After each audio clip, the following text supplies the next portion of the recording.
Hey there, you looking kinda cute. Don't forget to subscribe and check out my other socials for more. Enjoy.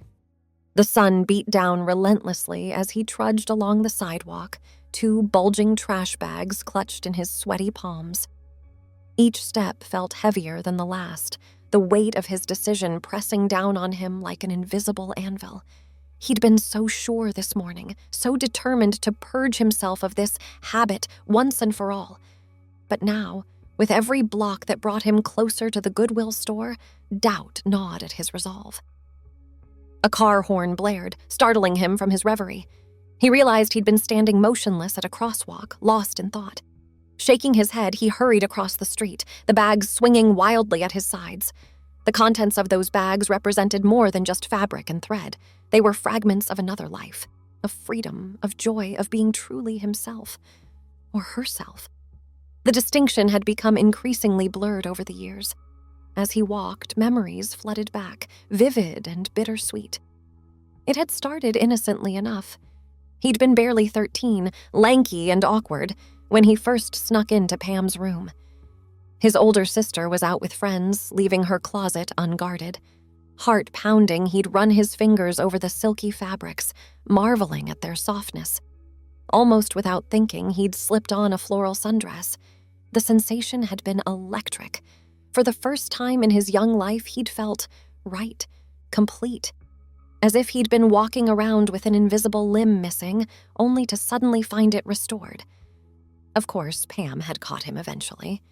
But instead of the disgust or anger he'd feared, she'd merely quirked an eyebrow and said, "Well, if you're gonna wear my clothes, at least let me show you how to accessorize properly."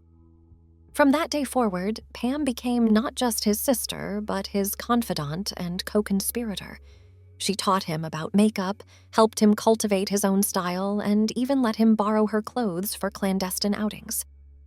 "You know," she'd told him once, applying a swipe of mascara to his lashes, "there's nothing wrong with this. It's just another way of expressing yourself." He'd nodded, not quite believing her, but desperately wanting to. As the years passed, his forays into femininity became bolder, more frequent. He'd scrimped and saved from his part-time job at the video store, slowly building a wardrobe of his own. It was hidden away in a locked trunk, only emerging when the house was empty or late at night when everyone else was asleep. The Halloween of his senior year had been a turning point. He'd convinced his friends that dressing as a nurse would be hilarious. Just a gag, of course. But as he'd stood in front of the mirror, adjusting the crisp white uniform and smoothing down the skirt, he'd felt a thrill of recognition. This wasn't just a costume. This was him. At the dance, he'd expected laughter, maybe even mockery. Instead, he'd found acceptance, compliments on his costume, admiring glances from guys who had no idea who was really beneath the wig and makeup. For one glorious night, he'd been free to be himself without fear or shame. After that, it became harder and harder to stuff that part of himself back into the box. He began seeking out safe spaces where he could express his true self. Gay bars, drag shows, underground clubs where gender was fluid and judgment was checked at the door. It was at one such club that Chantel had truly been born. He'd been nervously sipping a vodka tonic, feeling simultaneously thrilled and terrified to be out in public wearing a light blue skirt and tank top. A statuesque queen had sashayed over, eyeing him appraisingly. "First time out, sugar?" she'd asked, her voice a rich baritone that belied her feminine appearance. He'd nodded, not trusting himself to speak. "Well, you can't go around all night without a name," she'd declared. "Let's see. You look like a Chantel to me. How's that sound?" And just like that, Chantel had come into being, a name to hang all his hopes and dreams and secret longings upon. For the next few years, he'd lived a double life. By day, he was Peter, dutiful son, hard-working employee, loving boyfriend to Sheila. But on certain nights, when the moon was high and the city thrummed with possibility, Chantel would emerge. She'd paint the town red, dancing until dawn and reveling in the freedom to simply be. A jogger brushed past him on the sidewalk, jolting him back to the present. He realized he'd slowed to a crawl, lost in memories. The Goodwill store loomed ahead, its faded sign a beacon of finality. This was it, the moment of truth. He thought of Sheila waiting for him at home, sweet, uncomplicated Sheila who loved him unconditionally, or so she thought. How many times had he almost told her? The words had hovered on the tip of his tongue, but fear always held them back. Fear of rejection, of disgust, of losing the life he'd worked so hard to build. But was that life truly his? Or was it just another costume as artificial as any wig or padded bra? He stopped in front of the donation bin, his hands tightening on the bags. All he had to do was let go. Drop them in and walk away. Peter could bury Chantel forever, become the man everyone expected him to be. But as he stood there, paralyzed by indecision, a kaleidoscope of images flashed through his mind. The first time he'd perfectly applied winged eyeliner, Pam cheering him on, dancing with abandon at the club, feeling truly alive in his own skin, the quiet moments alone in his room, dressed in silky lingerie, finally at peace with himself. Could he really give all that up? Sacrifice a fundamental part of his identity for the sake of conformity? His fingers loosened on the bags, then tightened again. He took a deep breath, feeling the weight of societal expectations pressing down on him. It would be so easy to just let go, to conform to the rigid gender norms that had been ingrained in him since childhood. But at what cost? He thought of all the nights he'd lain awake, torn between his love for Sheila and his need to be true to himself. The guilt that gnawed at him every time he had to lie about where he'd been or what he'd been doing. The constant fear of discovery, of judgment, of losing everything he held dear. But he also thought of the joy, the liberation, the sense of completeness he felt when he was Chantel. The way the world seemed brighter, more vibrant, more full of possibility when he was free to express his true self. A gentle breeze rustled the leaves of a nearby tree, carrying with it the faint scent of jasmine. It reminded him of the perfume Chantel wore, a delicate fragrance that always made him feel feminine and beautiful. In that moment, standing on the precipice of a life-altering decision, he realized something profound. Chantel wasn't just a character he played, a costume he put on. She was an integral part of who he was. To deny her existence, to try to erase her from his life, would be to deny a fundamental aspect of himself. With a newfound resolve, he turned away from the donation bin. His steps were lighter now, purposeful, as he began the journey back home. The bags that had felt like such a burden before now felt like precious cargo, filled with possibilities rather than shame. As he walked, his mind raced with plans and possibilities. He knew the road ahead wouldn't be easy. There would be difficult conversations, painful revelations, and likely some loss. But for the first time in years, he felt a sense of hope, of excitement for the future. He thought about Sheila, about the love they shared. He owed her the truth, no matter how difficult it might be to express. Maybe she would understand, maybe she wouldn't. But he couldn't continue living a lie, couldn't keep such a huge part of himself hidden away. The sun was setting as he reached his neighborhood, painting the sky in brilliant shades of pink and orange. It felt symbolic somehow, the end of one chapter and the beginning of another. He paused for a moment, taking in the beauty of the moment, allowing himself to feel the full weight of his decision. As he approached his house, he saw Sheila's car in the driveway. His heart began to race, a mixture of fear and anticipation coursing through him. This was it, the moment of truth.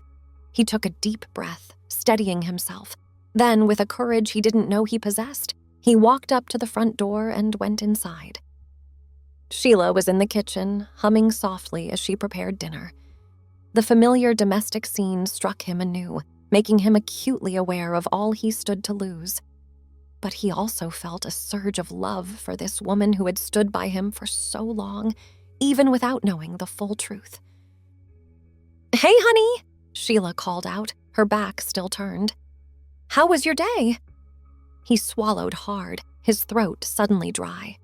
"Sheila," he said, his voice barely above a whisper. "We need to talk." She turned then, her smile fading as she took in his serious expression and the bags still clutched in his hands. "What's wrong?" she asked, concern evident in her voice. He set the bags down carefully, then walked over to take her hands in his. They felt small and warm, and he was struck by a sudden fear that this might be the last time he'd be allowed to hold them. "There's something I need to tell you," he began, his voice shaking slightly.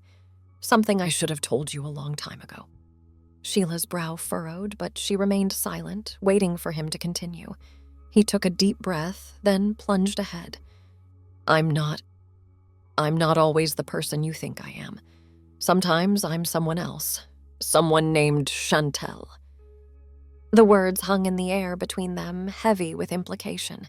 He watched as confusion, then realization, then a myriad of other emotions flickered across Sheila's face. "What do you mean?" she asked, her voice barely audible. And so he told her everything. About Pam and the dresses, about Halloween and the nurse's costume, about the clubs and the freedom he felt when he was Chantel. He spoke of his struggles, his fears, his desperate attempts to be the man he thought she wanted him to be. Throughout it all, Sheila remained silent, her eyes wide and unblinking. He couldn't read her expression, couldn't tell if she was angry or disgusted or simply in shock. When he finally finished, the silence stretched between them, taut as a bowstring.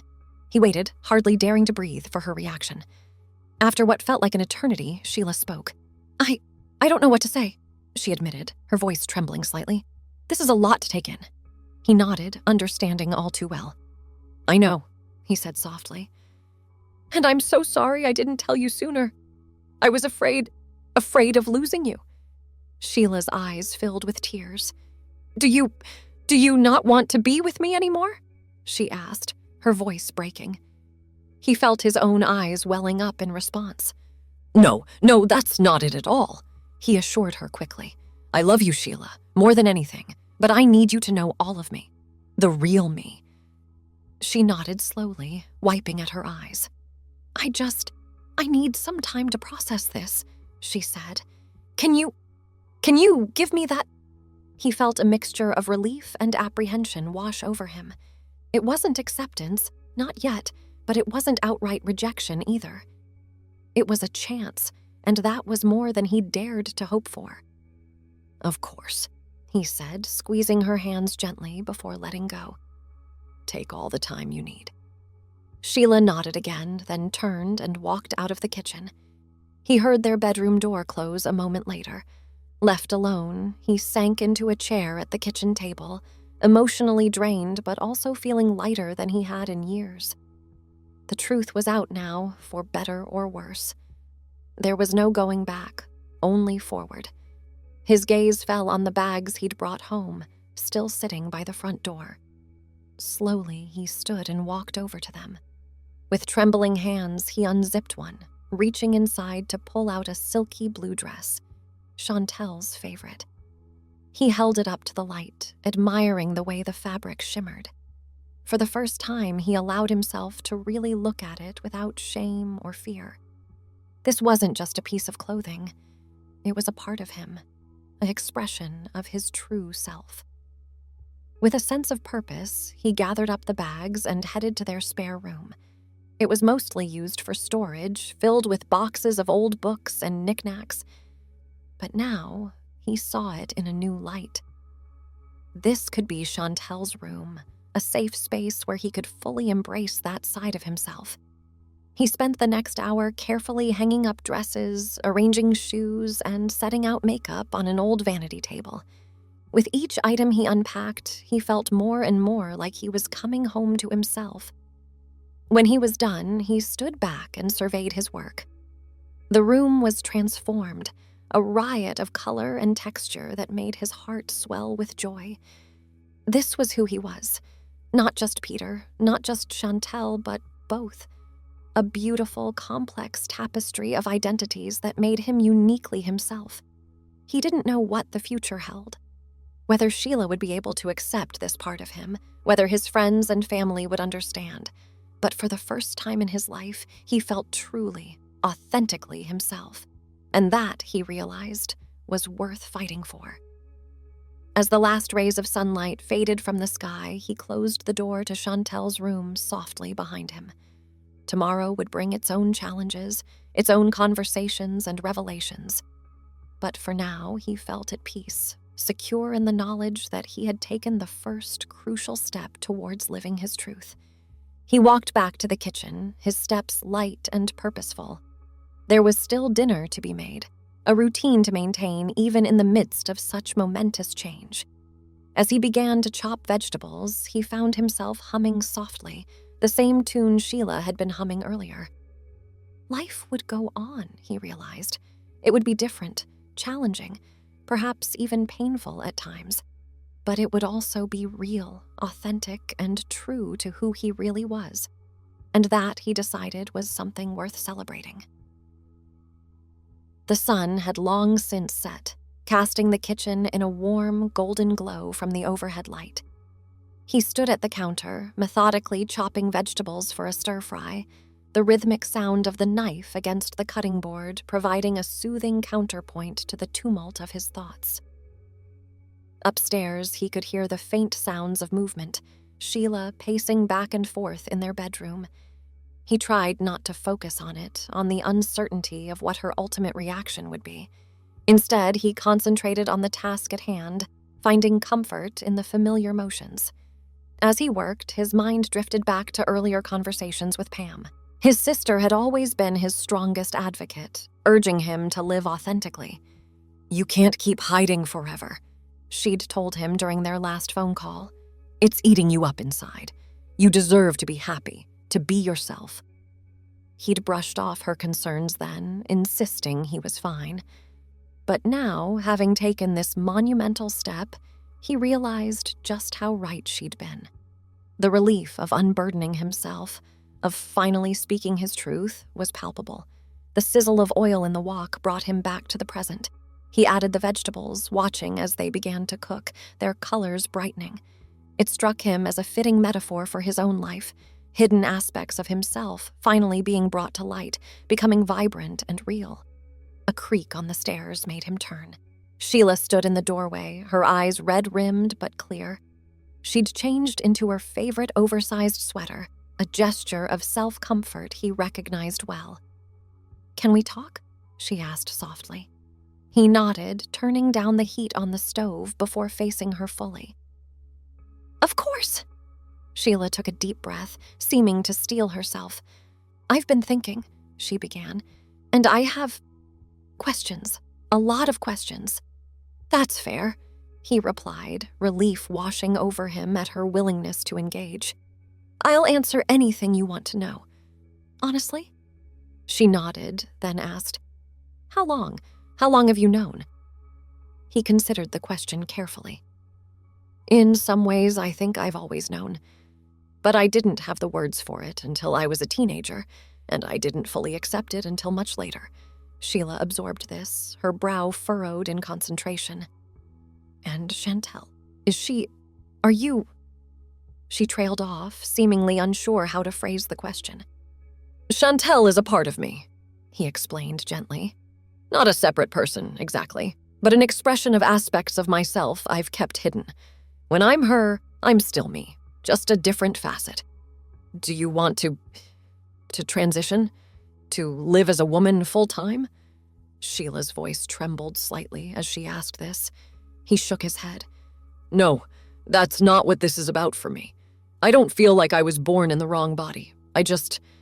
I need the freedom to express all sides of myself. Sometimes that means being more feminine, sometimes more masculine." Sheila nodded slowly, processing this information. "I think I understand. Or at least, I'm trying to." She paused, then asked in a small voice, "Where do I fit into all this?" He crossed the kitchen then, taking her hands in his. "You fit wherever you want to," he said earnestly. "I love you, Sheila. That hasn't changed. If anything, being able to share this with you, it makes me love you even more." Tears welled up in Sheila's eyes. "I love you too," she whispered. I need time to adjust, to understand. Can you be patient with me?" "Of course," he replied, squeezing her hands gently. "We can take this as slow as you need. I'm just grateful for the chance." Sheila managed a watery smile. "I can't promise I'll get everything right away, but I want to try. You're worth trying for."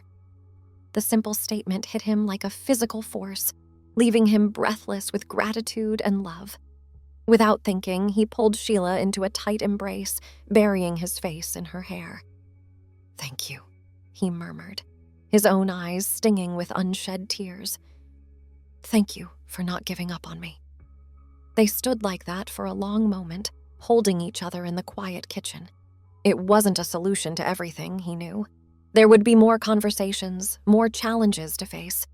But it was a beginning, a foundation to build upon. Eventually, Sheila pulled back slightly, a hint of her usual playful smile tugging at her lips. "So," she said, glancing at the stove, "is Chantel a better cook than you? Because something's burning." He laughed, a genuine, full-bodied laugh that seemed to release years of pent-up tension. "God, I hope so," he replied, hurrying to salvage their dinner. As they worked together to prepare a new meal, the atmosphere in the kitchen lightened. There was still an undercurrent of uncertainty, of adjustment, but also a sense of hope, of possibility. Later that night, as they lay in bed, Sheila turned to him in the darkness. Can I meet her sometime? Chantel, I mean." He felt a surge of emotion at the question, at the effort Sheila was making to understand and accept this part of him. "I'd like that," he replied softly. "When you're ready." Sheila nodded, snuggling closer. "Not yet," she murmured sleepily. "But soon. I want to know all of you." Thanks for watching. Don't forget to check out my other socials if you want more wonderful content, early access, behind the scenes, and more. All links down below.